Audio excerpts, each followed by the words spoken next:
ஓம் அகத்திய மகரிஷியே போற்றி போற்றி. உலகெங்கிலும் உள்ள கடகராசி அன்பு சொந்தங்களுக்கு வணக்கம். நலமும் வளமும் என்னென்னைக்கு உங்களுக்கு நலச்சிருக்கட்டுங்க. வாழ்த்துக்கள் தெரிவிச்சுக்கிட்டு இந்த பதிவுக்குள்ளே போகலாம். இப்போது தலை பார்த்துருப்பீங்க. ஆகஸ்ட் 15க்கு பிறகு கடகராசியுடைய வாழ்க்கையில் நான் சொல்லக்கூடிய இந்த எஸ் என்ற எழுத்து மற்றும் டி இந்த எழுத்துக்களில் தொடங்கக்கூடிய நபர்களால் உங்கள் வாழ்க்கையில் 3 முக்கியமான மிகப்பெரிய மாற்றங்கள் நிகழப்போகுது அப்படின்னு போட்டிருக்கோம். அது என்னம்மா அப்படி? கடகராசியை பொறுத்த வரைக்கும் எங்களுக்கும் கண்ணீருக்கும் தான் ரொம்ப பொருத்தமாச்சு. எந்நேரமும் அழுதுகிட்டு ஏதாவது யோசிச்சுக்கிட்டு எவ்வளவுதான் நாங்கள் தியாகம் பண்ணாலும் எவ்வளோதான் மற்றவங்களுக்காக உழைச்சி கொடுத்தாலும் எங்களுக்கு கெட்ட பேர் மட்டும்தானே மிச்சம். எல்லாருக்கும் எதிரிகளாக நாங்கள் மாறிடுறோம். ஆனால் தேவைக்கு எங்களை தூக்கி வைக்கிறாங்க, தேவையில்லைன்னா தூக்கியும் போட்டுடுறாங்க. சில நேரங்களில் என்னடா வாழ்க்கை இது எங்கேயாவது போய் முடிச்சுக்கலான்னு கூட யோசிக்கிறோம். அப்படின்னு எந்நேரமும் ஏதாவது ஒரு யோசனையில் சுற்றி கொண்டிருக்கக்கூடிய கடகராசிக்காரர்களுக்கு நேரம் காலம் நமக்கு சாதகம் வந்துருச்சு. யார் என்ன சொன்னா என்னங்க, இனி நமக்கான அதிர்ஷ்ட காத்து வீச போகுது. அது என்னங்கிறது தான் பார்க்க போறோம். கடகராசிக்காரங்களே, உங்களுடைய அதிர்ஷ்டம் அப்படிங்கிறது பணம் மட்டும் இல்லைங்க. சரியான நேரத்துல சரியான மனுஷங்களை கடவுள் உங்க வாழ்க்கையில அனுப்புறது தான். ஸோ அந்த வகையில தான் உங்களுக்கு மிகப்பெரிய அதிர்ஷ்டம் இப்போ காத்துக்கிட்டு இருக்கு. பொதுவாக கடகராசிக்காரங்க உணர்ச்சி ஆழமா எடுத்துப்பீங்க. ஒருத்தர் உங்களுக்கு ஒரு நல்ல விஷயம் செஞ்சுட்டா பல வருடங்களுக்கு மறக்காம இருப்பீங்க. அதே போல மற்றவங்களுடைய மனசு காயப்படக்கூடாதுன்னு ஒவ்வொரு வார்த்தையும் பார்த்து பேசுவீங்க. மற்றவங்க மனசை காயப்படுத்திட்டாக்க அந்த சின்ன வார்த்தையா இருந்தால் கூட அது ஒருபோதும் மறக்க மாட்டீங்க. மற்றவங்களுக்கு நல்லது கெட்டத்துக்கு உதவி செய்வீங்க. சில நேரங்கள்ல உயிர் கொடுக்க கூட தயங்காத அளவுக்கு இறக்க குணத்துக்கு சொந்தக்காரங்க. உங்களை பொறுத்த வரைக்கும் நீங்களே நல்ல ஆலோசகர் தான். உங்களுக்கு யாராவது ஒருத்தர் நல்லா வழிகாட்டிட்டாங்க அப்படின்னா உங்களுக்கு பெரிய மாற்றம் ஏற்பட்டுடும். அதை பத்தி தாங்க இந்த பதிவுல நம்ம பார்க்க போறோம். பொதுவா கடக ராசியை பொறுத்த வரைக்கும் உங்களால மற்றவங்களுக்கு தாங்க அதிர்ஷ்டம். இதனால வரைக்கும் 1% கூட நீங்க அதிர்ஷ்டத்தை அனுபவிச்சதே இல்லை. ஆனா தன்னால உங்களுக்கு கெடுதல் மற்றவங்க நினைச்சாலும் உங்களுக்கு நல்லது நடக்கும். சில நேரங்கள்ல நீங்களே வருத்தப்பட்டிருப்பீங்க, என்னடா இப்படி நடந்து போச்சு, சரி அவ்வளவுதான் அப்படின்னு ஒதுங்குற நேரத்துல கூட உங்களை தேடி உங்களுக்கான அங்கீகாரம் கிடைச்சிருக்கும். இது இல்லைன்னு உங்களால மறுக்க முடியாது இல்லையா? ஸோ அப்படி இருக்கக்கூடிய வகையில இந்த நேரம் காலம் சாதகத்தையும் கிரக அமைப்புகளுடைய பார்வையும் கிரகங்களுடைய சேர்க்கையும் உங்களுக்கு நல்ல பலனை கொடுக்க போகுது. குறிப்பா சில நபர்களால தாய் மற்றும் தாய் வழி உறவுகள் மனசுக்கு உங்களுக்கு நல்ல ஆதரவு கொடுப்பாங்க, மனதைரியத்துக்கு மேன்மையை கொடுப்பாங்க. மூத்த பெண்கள் அவங்களுடைய ஆலோசனை குடும்ப விஷயங்களை உங்களுக்கு உதவி செய்வாங்க. நல்ல மனசு கொண்ட நண்பர்கள் சரியான நேரத்துல உங்களுக்கு முக்கியமான வாய்ப்பை அறிமுகப்படுத்துவாங்க. தொழிலை பொறுத்த வரைக்கும் பெரியவங்க வேலை தொழில் இதுக்கெல்லாம் வழிகாட்டியா இருப்பாங்க. இதே போல யார்கிட்ட நீங்க கவனமா இருக்கணும் அந்த விஷயங்களும் இருக்கு இல்லையா? உங்களுடைய தனிப்பட்ட விஷயங்களை எக்காரணத்தை கொண்டும் யார்ட்டையும் பகிரக்கூடாது. குறிப்பா பணம் சம்பந்தப்பட்ட விஷயங்கள்ல எழுத்துப்பூர்வமான ஆதாரம் இல்லாம யார் மேலேயும் நம்பிக்கை வைக்காதீங்க. எதை செஞ்சாலும் சரி ஒரு முறைக்கு பல முறை 100 வாட்டி கூட யோசிங்க. தாமதமானாலையும் பரவாயில்ல, தடைப்பட்டாலையும் பரவாயில்ல. அதை உங்க மனசுக்கு ஓகே அப்படின்னு உங்க உள்ளுணர்வு சொன்னா மட்டும் செய்யுங்க. அவங்க சொன்னாங்க இவங்க சொன்னாங்க, உங்களுக்கு நல்ல வழிகாட்டுதல் இருக்காங்க, பட் இந்த வழிகாட்டுதலை எடுத்துக்கிட்டு உங்க மனசு ஒரு அலசும் பார்த்தீங்களா, அந்த ஆராய்ந்த பின் முடிவெடுக்கிறது சிறப்பு. யாராவது தொடர்ந்து உங்களை இந்த முடிவை மாத்திக்கோங்க, இது பண்ணுங்க அப்படின்னு சொல்லிட்டாங்க அப்படின்னாக்கா அவங்க கிட்ட கொஞ்சம் எஸ்கேப் ஆயிடுங்க. அதே போல உங்களை ஒருத்தர் நல்லவங்கன்னு சொல்றாங்க அப்படின்னா உஷார். உங்களை கெட்டவன் சொன்னா கூட போடா அப்படின்ட்டு போயிடுங்க. அப்ப நான் என்னதாம்மா பண்றது? யாரதான் நம்புறது, யாரதான் நம்ப கூடாது? யாரையும் முழுசா நம்ப வேணாம், யாரையும் நம்பாமே இருக்க வேணாம். அதீத சிந்தனை வேணாம், அளவுக்கு அதிகமான பாசம் வேணாம். ஓகேங்களா? அதே போல அதிகப்படியான இரக்கம் வேணாம். உங்களுடைய மனப்பான்மையை கொஞ்சம் மாத்திக்கணும். மனதளவுல கொஞ்சம் ஸ்ட்ராங் ஆகணும். அதுக்கெல்லாம் வழிகாட்டுதல் தான் சில உறவுகள், சில நபர்கள் தெய்வம் அனுப்பி வச்சிருக்கு. அவங்களும் உங்க வாழ்க்கையில ஒரு வழிகாட்டுதலை எடுத்துக்கிட்டீங்க அப்படின்னாக்கா உங்களுடைய வாழ்க்கை பயணம் அப்படிங்கிறது சிறப்பா மாறும். ஸோ அதை பத்தி தான் இந்த பதிவுல முக்கியமா நான் பார்க்க போறோம். இப்போ இந்த நிலையை பொறுத்த வரைக்கும் கோச்சார கிரகங்கள் உங்களுக்கு எப்படி சாதகமா இருக்கான்னு பார்த்தீங்கன்னாக்கா, கடகத்தை முதலிடமா வச்சுக்கிட்டோம் அப்படின்னா சூரியன் 1ஆம் இடத்துலையும் புதன் 1ஆம் இடத்துலையும் குருவும் 1ஆம் இடத்துல, அதாவது சூரியன் புதன் குரு 3 பேர் உங்களுடைய ராசியிலே உட்கார்ந்துருக்காங்க. சுக்கிரனை பொறுத்திருக்கும் 3ஆம் இடம், சனியை பொறுத்திருக்கும் 9ஆம் இடம், ராகுவை பொறுத்திருக்கும் 8ஆம் இடம், கேது பொறுத்திருக்கும் 2ஆம் இடம், செவ்வாயை பொறுத்திருக்கும் 12ஆம் இடம். இதுதான் குரு கடகத்துல இருக்கிறதுக்கான முக்கியமான அம்சம். சரிங்களா? இந்த கிரகங்களை வச்சு உங்களுடைய வாழ்க்கையில இப்ப என்ன நடக்க போகுது அப்படிங்கறத புரிஞ்சுக்கோங்க. முதல்ல உங்களுடைய ராசியில எந்தெந்த கிரகங்கள் அமர்ந்திருக்குன்னு பார்த்தோம்னா, கடகராசியை முதலிடமா எடுத்துக்கிட்டோம் அப்படின்னா உங்க ராசியில முன்னாடி சொன்ன போல சூரியன் புதன் குரு இந்த கிரகங்களுடைய தாக்கம் இருக்கு. இதுல முக்கியமானவர் யாருன்னு பார்த்தோன்னா குரு. குரு உங்க ராசியில இருக்கிறது வாழ்க்கையில ஒரு புதிய அத்தியாயத்தை தரக்கூடிய காலகட்டமா ஜோதிடத்துல பார்க்கப்படுது. ஸோ கடகராசிகளுக்கு வந்து ஒரு தனித்துவமான குணம் இருக்கு. வெளியில பாக்குறப்ப ரொம்ப அமைதியா இருப்பீங்க, ஆனா உங்களுடைய மனசுக்குள்ள வந்து 1000 விஷயங்கள் ஓடிக்கிட்டே இருக்கும். யாராவது உங்ககிட்ட இருந்தா அன்பா 2 வார்த்தை பேசிட்டா போதும், அந்த வார்த்தையை வந்து பல வருஷத்துக்கு நீங்க வந்து மனசுல வச்சுட்டே இருப்பீங்க, அப்படி நினைவுல இருந்துகிட்டே இருக்கும். அதே போல யாராவது உங்களை காயப்படுத்திட்டாலையும் அது வந்து உடனே வெளியே காட்டாம மனசுக்குள்ள வச்சுக்கிட்டு பல நாட்கள் வந்து யோசிச்சுட்டே இருப்பீங்க. நாம என்ன தப்பு பண்ணோம், அவன் ஏன் அப்படி பேசினாரு, நான் அவருக்கு இவ்வளவு செஞ்சோம் ஏன் இப்படி நடந்துகிட்டாரு, இப்படி உள்ளுக்குள்ள பேசிக்கிட்டே இருப்பீங்க. உங்களுக்குள்ள பேசுறது தான் ரொம்ப அதிகம். இது வந்து கடகராசியுடைய குணம். இன்னொரு முக்கியமான விஷயம் பார்த்தீங்கன்னா, கடகராசி வந்து மற்றவங்களுடைய பிரச்சனையை வந்து ரொம்ப வேகமா உணரக்கூடியவங்க. உங்ககிட்ட ஒருத்தர் வந்து தன்னுடைய கஷ்டத்தை சொன்னாங்க அப்படின்னாக்கா அது வந்து என்னவோ உங்களுக்கே நடந்த மாதிரி, ஓகேங்களா, ஒதுங்கி போக மாட்டீங்க. அந்த பிரச்சனை உங்க பிரச்சனையா நினைச்சு அதுக்கு வந்து தீர்வு சொல்றதுக்காக மெனக்கட்டுக்கிட்டே இருப்பீங்க. முடிஞ்ச அளவுக்கு உதவி செய்யணும்னு நினைப்பீங்க, ஆனா அது உங்களுக்கே பிரச்சனையா வந்துடும். இது போல மற்றவங்களுக்கு உதவி செய்ய போய் எத்தனை பேர் வந்து பிரச்சனையை சந்திச்சிருக்கீங்க அப்படிங்கிறத கமெண்ட் பாக்ஸ்ல எழுதுங்க. ஸோ இப்போ உங்களுக்கான பிரச்சனை வருது அப்படின்னா அப்ப உங்களுடைய மனசுல ஒரு கேள்வி வரும், நான் எல்லாருக்கும் இருக்கேன் ஆனா எனக்கு யார் இருக்காங்க. இந்த கேள்விக்கு வந்து பல கடகராசிகள் வாழ்க்கையில ஏதாவது ஒரு கட்டத்துல வந்திருக்கும், கண்டிப்பா வந்திருக்கும். அப்படின்னாக்க உண்மைனாக்க ஆமாங்க என் வாழ்க்கையில இந்த மாதிரி கேள்வி மனசுக்குள்ள வந்திருக்குங்கிறது கமெண்ட் பாக்ஸ்ல இருக்கும்.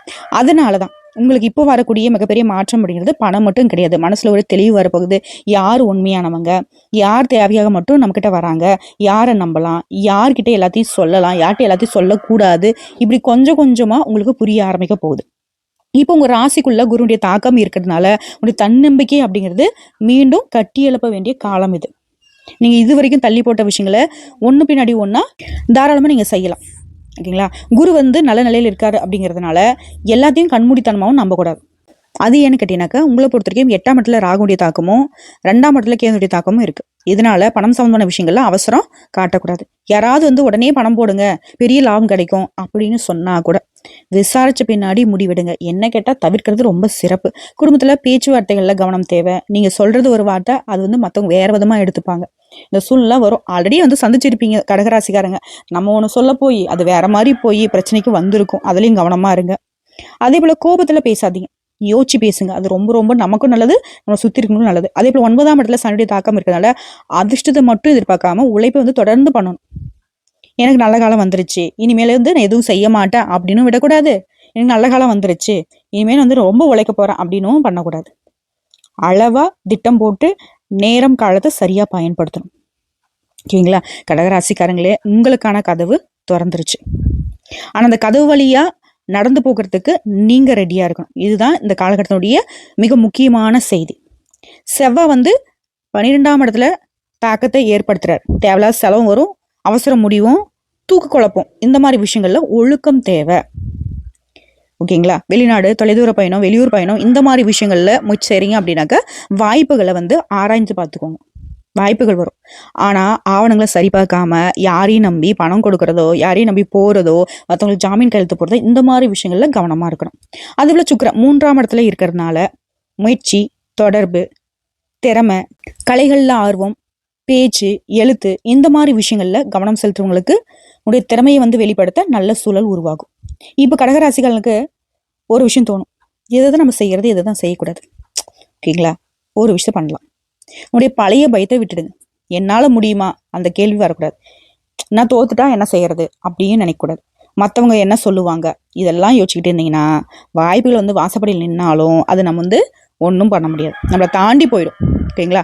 இப்போ உங்களுக்கு தேவைப்படுறது ஒன்னே ஒண்ணுதான், ஆவேசம் இல்லாம தெளிவான முடிவு. அதுதான் உங்களை வந்து பலமா மாத்த போகுது. பணம் முதல்ல வந்து பணம் விஷயத்துல வந்து இந்த காலகட்டத்துல ஒரு முக்கியமான பாடம் இருக்கு. வருமானம் அதிகரிக்க வாய்ப்பு வந்தாலும் அதே நேரத்துல தேவையில்லாத செலவும் வரும். இப்ப என்ன பண்ணணும், வருமானம் வருது அப்போ தேவையில்லாத செலவும் வருது. இது நம்ம பண்ணணுமா பண்ணக்கூடாதுங்கிறது உங்க கையில தான் இருக்கு. கடன் இருந்தா முதல்ல வந்து அதை வந்து அடைச்சிருங்க, ஒழுங்குபடுத்திக்கோங்க. அதே போல மற்றவங்களுக்காக உங்க பேர்ல கடன் வாங்கி கொடுக்கறது, புரியாம கையெழுத்து போடுறது, ஆவணங்களை படிச்சு பார்க்காம ஒப்புதல் கொடுக்கறது, இதெல்லாம் தவிர்க்கிறது நல்லது. கடகராசிகளை பொறுத்தவரைக்கும் ஒரு பிரச்சனை இருக்கு அப்படின்னாக்க அன்பு காரணமாவே சில நேரங்கள்ல பண விஷயத்துல எல்லையே தாண்டி உதவி செஞ்சிருப்பீங்க. அவங்க ரொம்ப நல்லவங்கப்பா, இந்த இரக்க குணமே உங்களுக்கு வந்து உங்க கழுத்தை அறுத்திருக்கும். அன்பு இருக்கட்டுங்க, ஆனா பண விஷயத்துல தெளிவு இருக்கணும். உறவுகள் அதே போல உங்களை வந்து உண்மையா நேசிக்கிறவங்க இந்த காலகட்டத்தில் உங்களுக்கு துணையா இருப்பாங்க. குறிப்பா குடும்பத்துல உங்களுடைய நலனை உண்மையா விரும்பக்கூடிய மூத்தவங்க அவருடைய ஆலோசனை வந்து உங்களுக்கு பயனுள்ளதா இருக்கும். எதை செஞ்சாலும் சரி வீட்டுல கூடிய உங்களுக்கு ரொம்ப பிடிச்சமான பெரியவங்க கிட்ட போய் ஆசீர்வாதம் வாங்கிட்டு இது பண்ணலான்ட்டு இருக்கேன், இது ஓகேவா அந்த மாதிரி கேட்டுக்கோங்க. ஸோ உங்களுக்கு நிறைய விஷயங்கள் தெரிஞ்சாலும் ஒரு தெளிவான முடிவு எடுத்தாலும் அவங்க சொல்லக்கூடிய ஆலோசனை, அவங்க சொல்லக்கூடிய அவங்களுடைய அனுபவ அறிவுலாம் உங்களுக்கு பயனுள்ளதாக இருக்கும். அதே போல் ஒவ்வொருத்தர்கிட்டையும் உடைய குடும்ப ரகசியங்களை சொல்ல வேண்டிய அவசியம் கிடையாது. ஆனால் நீங்கள் வாயை திறந்துட்டா போதும், ஒருத்தங்க நல்லா பேசிட்டா போதும், நல்லா இருக்கேன்னு கேட்டால் போதும், அதில் ஆரம்பித்து எல்லாத்தையும் சொல்லிடுவீங்க. அது வந்து சொல்லணுன்ற அவசியம் கிடையாது. உடைய வாழ்க்கையில் நடக்கக்கூடிய நல்ல விஷயங்களை எல்லார்கிட்டையும் உடனுக்குடைய சொல்லாம அது முடிஞ்ச பின்னாடி பகிர்வது பல நேரங்களில் பாதுகாப்பானது. முடிஞ்ச அளவுக்கு நல்லது சொல்லாம இருக்கிறது கடகத்திற்கு நல்லது. ஓகேங்களா? அதே போல ஆன்மீக விஷயம், கடகராசியுடைய அதிபதி யாரு? சந்திரன்.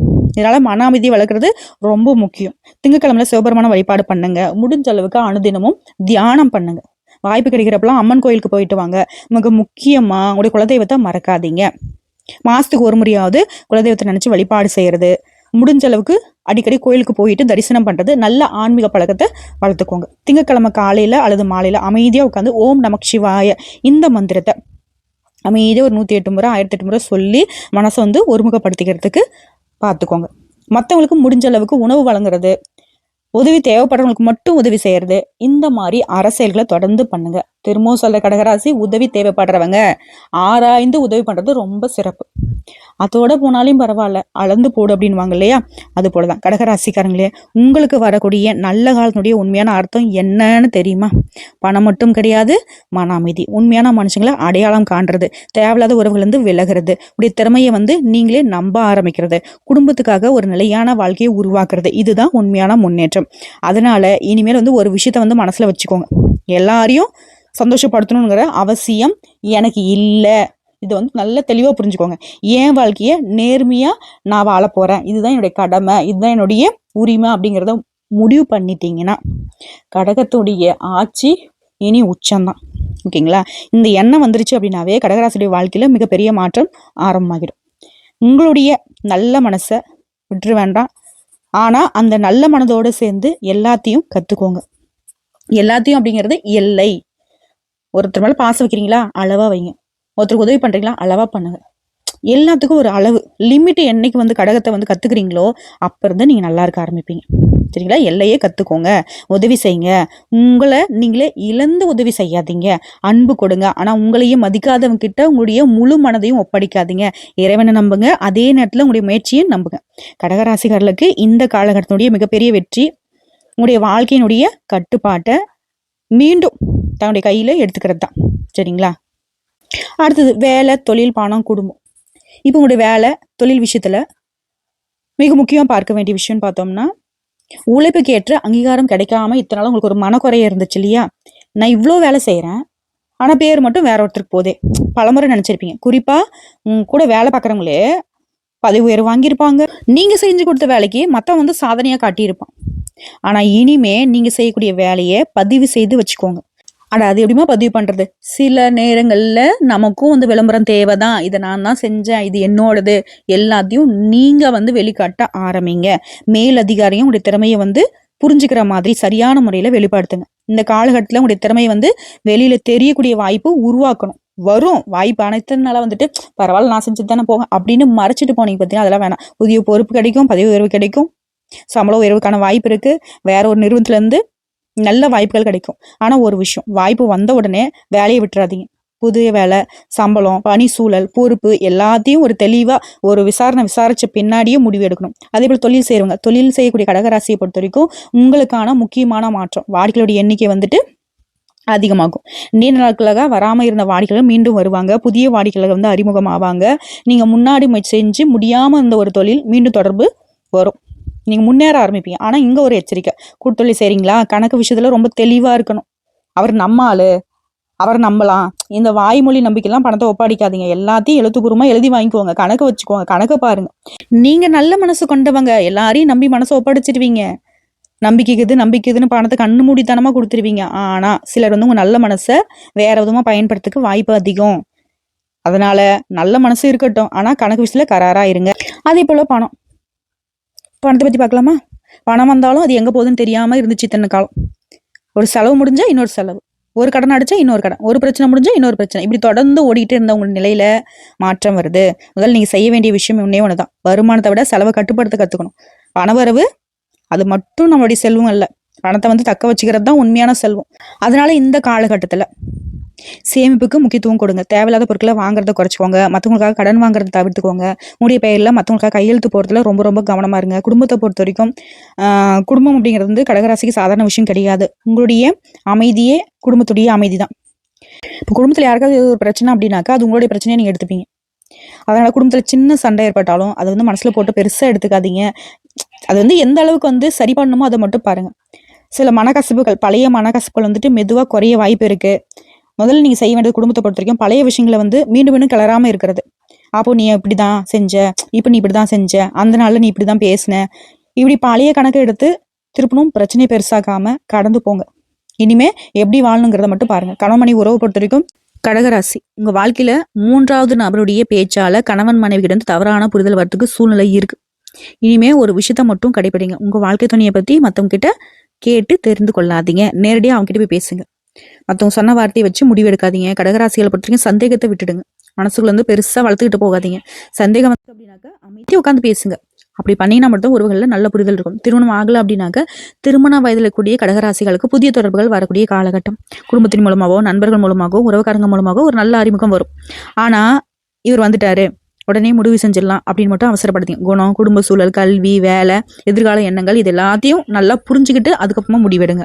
அதுபோல சொத்து மற்றும் வீடு, சொந்த வீடு வாங்கணுன்ற ஆசை பல கடகராசிகளுக்கு இருக்கு. நம்ம பேர்ல ஒரு வீடு இருக்கணும்ப்பா, நம்ம பிள்ளைகள் நம்ம சொந்த வீட்டுல வளரணும்ப்பா, இந்த ஆசை வந்து உங்களுக்கு ஆழமா இருக்கு.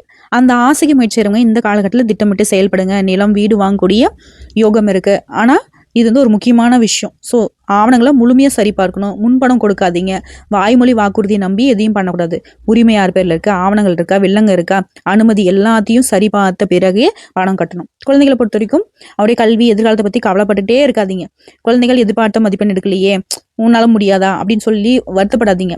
ரிலாக்ஸா விடுங்க. ரொம்ப அழுத்தம் எடுத்துக்காதீங்க. பிள்ளைகளுக்கு வழிகாட்டுங்க. அவங்களே அவங்களுடைய முயற்சியில் ஒரு நல்ல மாற்றத்தை கொடுத்துருவாங்க. வெளிநாடு தொலைதூர வாய்ப்புகள்லாம் வந்து பார்த்தீங்கன்னாக்க ரொம்ப கவனமாக இருக்கணும். வெளிநாட்டு வேலை அப்படின்ற பேரில் பணம் கேட்பாங்க, அவங்க கிட்ட கவனமாக இருக்கணும். நிறுவனம் உண்மையாக இருக்கா, வேலை ஒப்பந்தம் உறுதியாக இருக்கா, அதிகாரப்பூர்வ ஆவணங்கள் இருக்கான்னு சொல்லிட்டு உறுதி பண்ணாமல் யாருக்கும் பணம் கொடுக்கூடாது. அதுபோல் கோர்ட்டு கேஸ், வம்பு வழக்கு ஏதாவது இருக்குனாக்கா நம்பிக்கை இழக்காதீங்க. இந்த காலம் சிறப்பாக இருக்குது, வழக்கு வந்து உங்களுக்கு சாதகமாக முடியும். அதே போல் சட்ட விஷயங்களில் அலட்சியம் காட்டக்கூடாது. தகுதியான சட்ட நிபுணர்கிட்ட ஆலோசனை வாங்கிட்டு தேவையான ஆவணங்களை முறையாக தயார் பண்ணி வச்சுக்கிட்டு காலக்கெடுக்குள்ள நடவடிக்கை எடுக்கிறது ரொம்ப முக்கியம். அதே போல் யார்கிட்ட கவனமாக இருக்கணும், முக்கியமான எச்சரிக்கை அப்படின்னு பார்த்தோன்னாக்க உங்களை புகழ்ந்து பேசுகிறவங்க கிட்ட கவனமாக இருக்கணும். உங்களுக்கு தெரியும் இவங்க நல்லவங்களா கெட்டவங்களான்னு.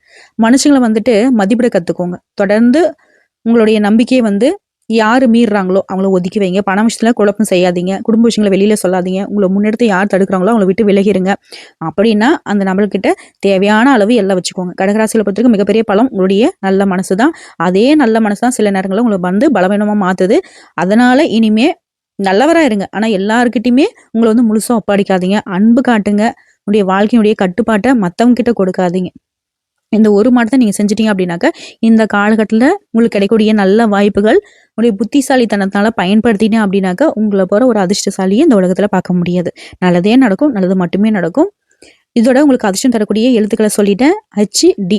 அதிர்ஷ்டம் தரக்கூடிய எண்கள் 2, 7. அதிர்ஷ்டமான நாட்கள் திங்கள். அதிர்ஷ்டம் தரக்கூடிய நிறங்கள் வெள்ளை, முத்து நிறம், இளநீலம். சாதகமான திசை வடமேற்கு. முக்கியமான கிரகம் சந்திரன். வழிபாடு செய்ய வேண்டிய தெய்வம் வந்து சிவபெருமான், அம்பாள். முக்கியமான வழிபாடு பார்த்தீங்கன்னா திங்கட்கிழமை சிவபெருமானுக்கு பால் அபிஷேகம் செஞ்சு வழிபாடு செய்யறது ரொம்ப நல்லது. முக்கியமான பரிகாரம் கேட்டினாக்கா தாயார் அல்லது வயசுல மூத்த பெண்களுக்கு வந்து மரியாதை செய்யுங்க. உங்களால முடிஞ்ச உதவிகளை பண்ணுங்க, நல்லதே நடக்கும். குறிப்பா குலதெய்வ வழிபாட்டுக்கு ரொம்ப முக்கியத்துவம் கொடுக்கணும். ஆனா கோயிலுக்கு போக விடாம நிறைய விஷயங்கள் வந்து தடைப்படும். சிவன் கோயில், அம்மன் கோயில தொடர்ந்து வழிபாடு பண்ணுங்க, சரிங்களா? அது கோயிலுக்கு போக முடியல அப்படின்னாக்கா உங்களால முடிஞ்ச அளவுக்கு அனுதினமும் வீட்டுல விளக்கேற்றி சுப்பிரமணியம் அம்மனையும் மனசார வழிபாடு பண்ணுங்க. உங்க நல்ல மனசுக்கு இனி நடக்கிறது எல்லாமே நல்லதாவே நடக்கும். வாழ்த்துக்கள்.